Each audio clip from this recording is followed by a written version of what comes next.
അപ്പം നമ്മൾ പറഞ്ഞു വന്നത് ആദ്യത്തെ ചോദ്യം, അവരുടെ ചോദ്യം എക്കോണമിയും കോസ്റ്റ് ഓഫ് ലിവിങ്ങിനെയും കുറിച്ച് ആദ്യം അവർ കമലയോട് തന്നെയാണ് ചോദിച്ചത്. അപ്പോൾ കമലയുടെ മറുപടി ഇതായിരുന്നു: ഞാനൊരു മിഡിൽ ക്ലാസ് ഫാമിലിയിൽ ജനിച്ചു വളർന്നതാണ്. അതുകൊണ്ട് തന്നെ മിഡിൽ ക്ലാസ്സിനെ ഹെൽപ്പ് ചെയ്യുക എന്നുള്ളത് എനിക്ക് ഭയങ്കര ഇഷ്ടമുള്ള കാര്യമാണ്. അതുകൊണ്ട് ഇപ്പം യങ് കപ്പിൾസ് ഉണ്ട്, അവർക്കൊക്കെ പിള്ളേരെ വളർത്താൻ, മിഡിൽ ക്ലാസ്സിലുള്ളവർക്ക് പിള്ളേരെ വളർത്താനും അവർക്ക് താമസിക്കാനാണെങ്കിൽ പോലും വാടകകളൊക്കെ ഭയങ്കര ഹൈ ആണ് ഇപ്പം. അപ്പോൾ അതൊക്കെ ഒന്ന് മാനേജ് ചെയ്യാൻ വേണ്ടി ഇപ്പം നമ്മൾ കൊടുത്തുകൊണ്ടിരിക്കുന്ന ടാക്സ് ക്രെഡിറ്റ് $6,000 അവർക്ക് ഭയങ്കര സഹായമാണ്. അവരുടെ പിള്ളേർക്ക് ക്രിബ് മേടിക്കാം, കാർ സീറ്റ് മേടിക്കാം, തുണികൾ മേടിക്കാം, അങ്ങനെയുള്ള ഹെൽപ്പ് കൊടുക്കുന്നുണ്ട്. പിന്നെ എൻ്റെ പാഷനാണ് സ്മോൾ ബിസിനസ് എന്നുള്ളത്. അപ്പോൾ സ്മോൾ ബിസിനസ് എന്ന് പറയുന്നതാണ് അമേരിക്കയുടെ ബാക്ക് ബോണാണ് സ്മോൾ ബിസിനസ് എന്ന് പറയുന്നത്. അപ്പോൾ ആ സ്മോൾ ബിസിനസ്സിൻ്റെ സ്റ്റാർട്ടപ്പിന് വേണ്ടിയിട്ട് ഞാൻ വന്നു കഴിഞ്ഞാൽ $50,000 ടാക്സ് ഡിഡക്റ്റബിളായിട്ട് അവരുടെ സ്റ്റാർട്ടപ്പിന് വേണ്ടി ഞാൻ കൊടുക്കാം. അങ്ങനെയൊക്കെയാണ് നമ്മുടെ കമലാ ഹാരിസ് പറയുന്നത്. പിന്നെ കമലാ ഹാരിസ് ഒരു കാര്യം കൂടെ പറഞ്ഞു: ട്രംപ് ഹെൽപ്പ് ചെയ്യും. ആരെയാണ്? ബില്യനേഴ്സിനെയും അല്ലെങ്കിൽ ബിഗ് കോർപ്പറേറ്റുകളെയും ഒക്കെ ഹെൽപ്പ് ചെയ്യും. അല്ലാതെ മിഡിൽ ക്ലാസ്സിനൊന്നും ട്രംപ് ഒന്നും ചെയ്യാൻ പോകുന്നില്ല. അങ്ങനെയൊക്കെ ആയിരുന്നു കമലാ ഹാരിസിൻ്റെ വാദം. ട്രംപ് എന്താ പറഞ്ഞതെന്നറിയോ? ഇവിടെ മുഴുവൻ ഇപ്പം ഇൻഫ്ലേഷനാണ്, ടെറിബിൾ എക്കോണമിയാണ്, ഹിസ്റ്ററിയിൽ ഇതുവരെയും കാണാത്ത ഇത്രയും മോശമായിട്ടുള്ള ഒരു ഭരണം അമേരിക്കയുടെ ഹിസ്റ്ററിയിൽ കണ്ടിട്ടേ ഇല്ല. മിഡിൽ ക്ലാസ് അല്ല, ഏത് ക്ലാസ്സിനെ ഹെൽപ്പ് ചെയ്യുന്നതെന്ന് പറഞ്ഞാലും ഇവർ ചെയ്യുന്നത് ഭയങ്കര ക്രിമിനാലിറ്റിയുള്ള കാര്യങ്ങളാണ് ഇവർ ചെയ്യുന്നത്.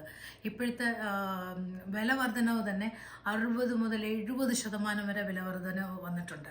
സോ അതുകൊണ്ട് ഇവരെ വേഗം താഴെ ഇറക്കണം. അല്ലെങ്കിൽ ബൈഡനും കമലയും കൂടെ ഈ കൺട്രിയെ ആകെ ഇപ്പോഴേ ഡിസ്ട്രോയ് ചെയ്തുകൊണ്ടിരിക്കുകയാണ്. അവരിനി കംപ്ലീറ്റ് അത് ഡിസ്ട്രോയ് ചെയ്യും.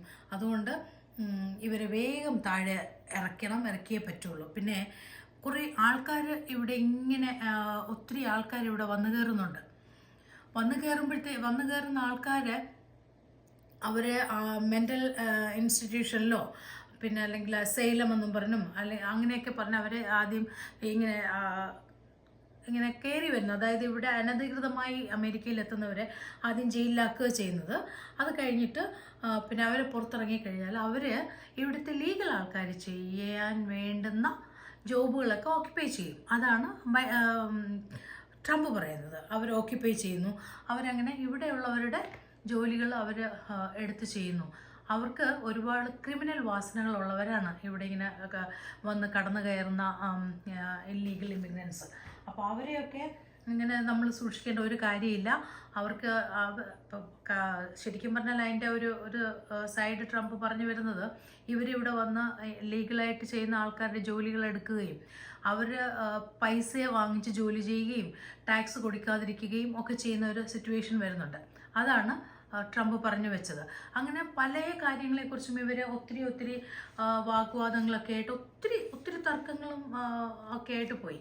എങ്കിലും നമ്മുടെ നാട്ടിൽ കേരളത്തിൽ നടക്കുന്നത് പോലെയൊന്നും വലിയ പ്രശ്നങ്ങളൊന്നും ഉണ്ടായില്ല കേട്ടോ. നമ്മുടെ നാട്ടിൽ ആണെങ്കിൽ രണ്ട് പാർട്ടിയുടെ ആൾക്കാർ വന്ന് സംസാരിക്കുമ്പോൾ തന്നെ എന്തൊക്കെ പ്രശ്നങ്ങളല്ലേ. നമ്മുടെ പാർലമെൻറ്റിൽ എന്തൊക്കെയാണ് നടക്കുന്നത് അല്ലേ? കസേരേറിയലും മേശേറിയലും പിന്നെ ഞാനൊന്നും പറയണ്ടല്ലോ, നിങ്ങൾക്ക് അതൊക്കെ അറിയാമല്ലോ. പക്ഷെ അങ്ങനെ ഒരു 2 പാർട്ടിക്കാർ വന്നിരുന്ന് സംസാരിക്കുമ്പോൾ നമ്മുടെ നാട്ടിലുണ്ടാകുന്ന ആ ഒരു കോലാഹലങ്ങളും പ്രശ്നങ്ങളും ഒന്നും ഉണ്ടായില്ല. അവരെല്ലാം വളരെ ഇതായിട്ടാണ് പറഞ്ഞുകൊണ്ട് പോകുന്നത്. പിന്നെ പറയുന്നതിനൊക്കെ കമല റെസ്പോണ്ട് ചെയ്യുന്നു. അതിന് ട്രംപും അതിനെല്ലാം മറുപടി പറയുന്നു. അപ്പം നിങ്ങൾ എന്താ ചെയ്തത് ഈ 4 വർഷം കൊണ്ട്?